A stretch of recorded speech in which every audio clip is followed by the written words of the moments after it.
May nga puno sa mga Bible students. Kumusta? Yan nasadta sa to karon nga padayong klase. Ang atong topic karon is about hell or impierno. Okay? Prepare yourselves. Ang atong text ni ata karon sa Matthew chapter 10 verse 28. Matthew chapter 10 verse 28. Akong pagbasahon. Ingon dinhi, and fear not them which kill the body, but are not able to kill the soul, but rather fear him which is able to destroy both soul and body in hell. Magpray ta, salamat Lord sa kagayunan nga makapadayon mi sa among klase, gamit ang mga lagad, speaker one's heart, and glorify your name, give us more wisdom, knowledge, and understanding sa among pagtuon. In Jesus' name, I pray. Amen. Okay, once again, welcome sa atong klase karon ug ang atong topic is about hell. May tungod ni siya sa impierno. Ang pulong hell gimention sa Bible sa makadaghan.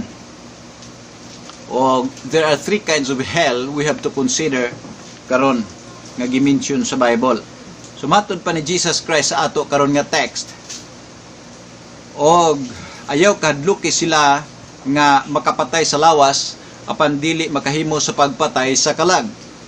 Apan hinuon kadluki siya nga makahimo sa paglaglag sa duha, kalag ug lawas diha sa impierno. So, three kinds of hell we have to consider.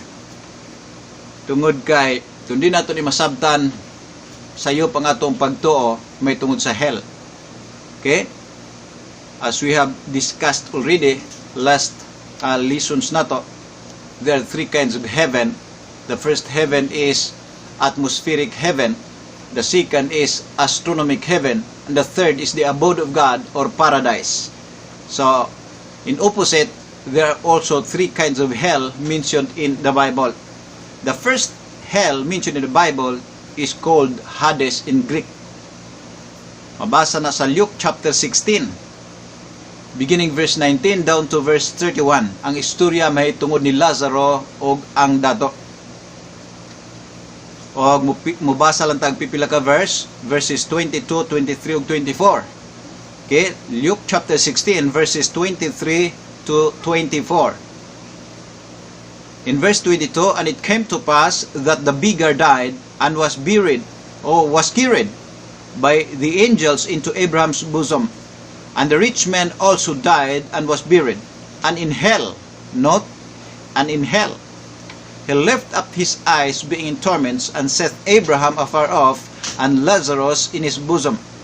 In verse 24, and he cried and said, Father Abraham, have mercy on me, and send Lazarus that he may dip the tip of his finger in water, and cool my tongue, for I am tormented in this flame. So ato makita din ang istorya ni Lazarus ug ang dato nga dunay usa ka tawo nga hilabihan kakabos si Lazarus. Doon na po tawo nga hilabihan kadato nga wala i-mention iyang pangalan. Kay wala ilha sa Ginoo ang dili luwas. Pero ang luwas matud pa sa kasulatan, my sheep hear my voice and I know them and they follow me. Ug ako miila kanila, nakaila kanila. Pero yung mga unsaved wala ilha sa Ginoo. So balikan na to. Three kinds of hell mentioned in the Bible. And the first hell atong isgutan is about Hades. Nga matod pa dinhi ang taong kabus ug ang taong dato pariharang namatay. So diri na to makita God is just. Kay kon ang taong kabus lang ang mamatay, God is unjust. Pero both dato ug kabus pariharang mamatay. Daghan ganing kabus dugay namatay, daghang dato dali ra namatay. Because God is just. This world is not our home. We are just passing through. Okay? So ito makita diri both ang dato ug ang kabus namatay. Pero pagkamatay sa taong kabus nga adunay pagtuo sa Ginoo based on the context, gisapnay siya sa mga anghel ug gidala ngadto sa baka ni Abraham. Giipon sa father of faith Abraham because mayroon tayong kasabihan, birds of the same feather flock together. Ato makita dinhi ug ang taong dato namatay usab, and in hell ug didto sa impierno he left up his eyes. Ibig sabihin tinuod ang giyon sa Bible, after death judgment. Ang yung judgment na yan comes from the original Greek word krisis. Ibig sabihin judgment for punishment. Bilang makasalanan, ingon sa naisulat, all mankind are sinners and come short of the glory of God, And by the offense of Adam, judgment came upon all men to condemnation. Ibig sabihin, pagkamatay, ingon nga, gihuk man ang daan, nga malaglag kay makasasala. Ini kamatay, laglag dayon ang iyang kalag. Mao na makita nato ang taong dato nga wala magpangandam sa buhi pa. And in hell, he lift up his eyes. Ibig sabihin, pag ang taong mamatay, kunya dili siya luwas, ang iya ang lawas malubong dito sa lubnganan, apan na iyang kalag, sa maragyapon nato, dili makita lang nato sa mga buhi, pero makita na ang mga kalag puro, may mga mata gyapon sila, magkailhanay gyapon, and in hell, he lift up his eyes, being in torments. Ug dito sa impyerno ang iyang kalag, kini nga hell dinhi comes from the original Greek word Hades. Walay lawas nga moadto dito, ang kalag lamang. Ingon dito, ingon nga gisakit siya ug nakakita ni Abraham sa layo ug ni Lazaro diha sa iyang sabakan. Ug siya misinggit ug moingon, amahan kung Abraham, kaluy ako. Og sugua si Lazarus pagtuslob tumoy siyang tudlo sa tubig aron ipagbugnaw sa akong dila, kay ania ako niining kasakit nining gadilaab nga kalayo. So ang Hades di ay gadilaab nga kalayo. Okay? Mudilaab pa ganina, ibig sabihin may hangin pa. Kadtong di na mudilaab mo na pitinig yung inita. Okay? So, ining hell din this is the present place for unsaved souls right after death. Ayaw mo pagtuo ngay ni kamatay sa tao, ang iyang kalag maglutaw-lutaw sa kahanginan. That is what we call unbiblical. Manay gitudlo sa kalibutan ug sa mga kulto nga mga pagtulunan. Kaya aron uwaton nila ang mga tagtungod nga maluwas pa na. Hatag lang mo hatag. Kaya ato nang iyan po. That is business, religious business. Pero sultian tamang kaigsunan, ang tao ini kamatay dili maglutaw-lutaw sa kahanginan. Kaya mabunog na inig bagyo. Kung ganon. Pero dili, inig kamatay. Kung unsaved siya, ang iyang kalag itambog dayon sa nagdilaab nga kalayo. Gitawag na siya sa English og hell, but sa iyang original Greek is called Hades. Okay, the second kind of hell we have to consider is called Tartaros. Dili taros-taros, Tartaros. Okay? In 2 Peter chapter 2 verse 4, 2 Peter chapter 2 verse 4, the Bible says, "For if God spared not the angels that sinned, but cast them down to hell," kining hell din from the Greek word Tartaros, "and delivered them into chains of darkness to be reserved unto judgment." So kini di ay nga mga gitawag tag mga fallen angels. Ibalota nga si Lucifer na himong Satanas. The word Lucifer means son of the morning. Na yung mga pastors nag-ingon nga morning star. Wrong, dili morning star. Ang Lucifer means son of the morning. Si Jesus ang morning star. Kaya gihatag ni Satanas ang ngalan ni Jesus. Ang title ni Jesus. Okay? So, si Satanas, si Lucifer, naging Satanas. Ugang niya ang mga gingsakpan nga mga about 1/3 of holy angels na himong demons kay mikuyog niya. O gitagana sila sa impyerno. Gibutang sa impyerno ang uban. Ang uban ni ara galatagawan ning kalibutan, daghan kayo. Musulod gani sa tao sahay, mo nang madimon poses ang tao. Pero ang uban nga mga mangtas nga mga demons nga nakasala, ang mga holy angels unta to, dahil nakasala sila, dugnahimo sila mga demons, tuwa sila gibutang sa Tartaros, hell sa English, Tartaros sa Greek. Okay, nana siya, gitawag ni siya abyss, nana siya sa bungaw sa ilawom sa gilain yun po ni sila. Okay, gilain yun po ni sila. Unya ato makita nga matod pa ni dire nga gipang kadinahan, gipanggapo sila gadina diya sa kangitngitan, gireserba sila alang sa umaabot nga judgment. Kaya na may umaabot nga judgment. Ang atong makita din ay kini nga kind of demons mangtas kay ni pareha ba na mamuhi kag iro, basta ang iro nimo dili ra himaak, pwede ra nimo mabuhi-buhian, kumpiyansa man ka. Pero kadtong mamaak dayon, huktan gid nimo kay mangtas man. Mamuhi kag leon, ang leon wala ginabuhian, gina siradan nga naman mangtas man. Mao sa ni daghang mga demonyo nga tuman ka mangtas. Makakitag tao layog dayon, kaya nga gipanggapos og tuwa didto sa gitawag og Tartaros. Kay mga murag mga taros-taros gyud nga kind of mga demons ba. Hinlabihan ka mangtas. Ikadinahan pa, gikandaduhan pa tuwa dito sa abyss or gitawag bungaw or gitawag og hell or Tartarus, gikadinahan, gigapos, gitagana nas kangit-ngit ha, gitagana sa umaabot nga judgment. In Jude chapter 1 verse 6, the Bible says, Jude chapter 1 verse 6, and the angels which kept not their first state, but left their own habitation, he hath reserved in everlasting chains under darkness unto the judgment of the great day. So gigapos sila sa everlasting chains. Dayon ato makita dinhi nga namiya sila sa ila ang original nga puluyanan, ang third heaven. Ilang gibiyaan ang pagkabalaan sa ilang lugar o ilang pagkabalaan uban sa Dios kay mirebilde sila sa Dios. Mao bitaw nga mga demonyo nasuko nato na. Kay sila nangalaksot na kita someday magwapo ta kayo ug magwapa kayo kay ipulita sa ila ang kahimtang nga na-empty na ang ila ang lugar dito sa langit. Itagan-an ta dito. Kita mo puli, suko gina sila nato. Mo nang yung Bible, be sober, be vigilant, because your adversary the devil, as a roaring lion walketh about, seeking whom he may devour. Okay? So, naidagha mga verses ani nga someday pamuhian ning mga demonyo ha sa great tribulation period sa diyang ang mga magtotoo i-rapture na. Mo na gitog judgment day panimalus sa Dios hasta mga demonyo pangbuhian aron mo tabag lutos sa mga tao nga misalikway ni Kristo. For 7 years human ang mga magtotoo gi-rapture o gisakgaw na.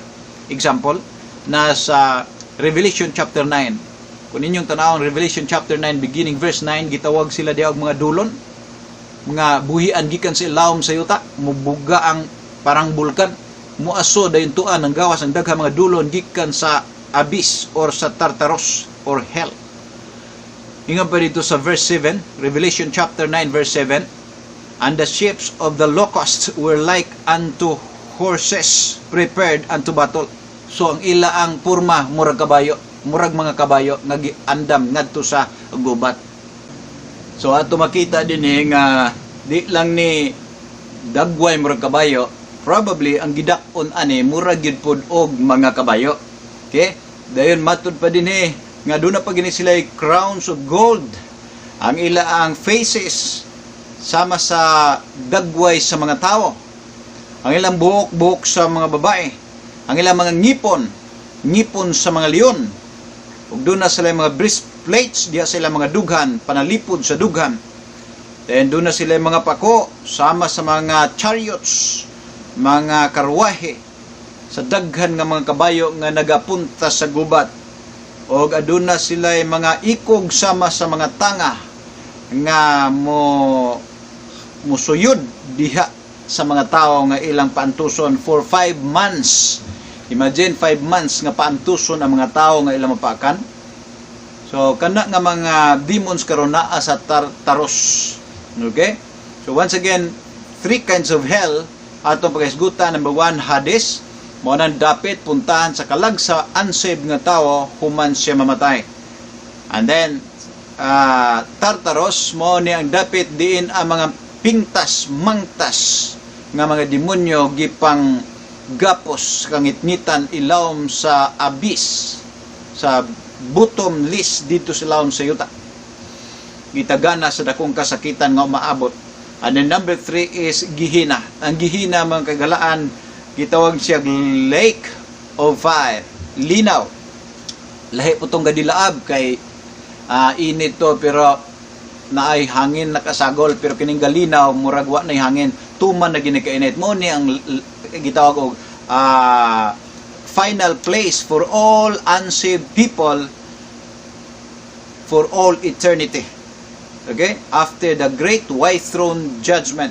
Mabasa na sa Revelation chapter 20 verses 10 to 15. Revelation chapter 20 verses 10 to 15. So, ang Gehenna mao tong atong text sa Matthew chapter 10 verse 28. Nga matod pa din ayaw kadluki siya nga nagapatay sa lawas apan dili makahimo pagpatay sa kalag. Mao kadluki siya nagrefer sa Dios nga makahimos paglaglag sa duha kalag ug lawas didto sa impyerno. Sa ito pa after na ni nga ang mga unsaved banhawon ang ilang lawas after sa 1,000 years reign of Jesus Christ. Doon ay great white throne judgment, atubang ang tanang unsaved nga binanhaw na both ang ilang lawas o ilang kalag itambog sa final na gyud nga imperno para kanila nga tuman kainit. Mao na ang puntahan sa tanang unsaved. Kaya nga si Jesus mianis kalibutan nagpakamatay aron bayran ato mga sala. Tungod sa iyang concern, hibalo siya unsa kainit ang puntahan sa tao nga dili luwas. Okay? So, 3 kinds of hell: Hades, flame kana gadilaab para sa kalag sa tao right after death nga kunwa siya maluwas. And then Tartaros, gigapos ang mga demonyong mangtas, gitagana sila sa dakong kasakitan unya. And then Gehenna, lake of fire and brimstone, which is the second death. Final place kini para sa mga kalag ug lawas sa tao nga gibanhaw na kinsang kahimtang walay kaluwasan kay nagsalikway ni Jesus Christ. Question: who will go to hell? Si Satan, uban niya ang iyang mga hosts, apil dia si Antichrist, false prophets, o iyang mga panon, mga demons niya, o tanang unsaved nga mga tao, tungod kay gasalikway sa katubsanan nga gibuhat ni Kristo, silang tanan moadtog imperno. Kaya nga sa Hebrews chapter 2 verse 3, how shall we escape? Hebrews chapter 2 verse 3. How shall we escape if we neglect so great salvation, which as the first began to be spoken by the Lord, and was confirmed unto us by them that heard him. So, unsaon pagkalingkawas sa tao kung yung isalikway ang dakong kaluwasan sa Dios? Di gid siya kalingkawas. Ang kaluwasan sa Dios mutuo ka sa maayong balita ni Jesus sa katubsanan nga iyang gibuhat. Romans chapter 1 verse 16, Apostle Paul said, "For I am not ashamed of the gospel of Christ, for it is the power of God unto salvation to everyone that believeth, to the Jew first, and also to the Greek." Matthew 23:33, Matthew 23:33, "Ye serpents, ye generation of vipers, how can ye escape the damnation of hell?"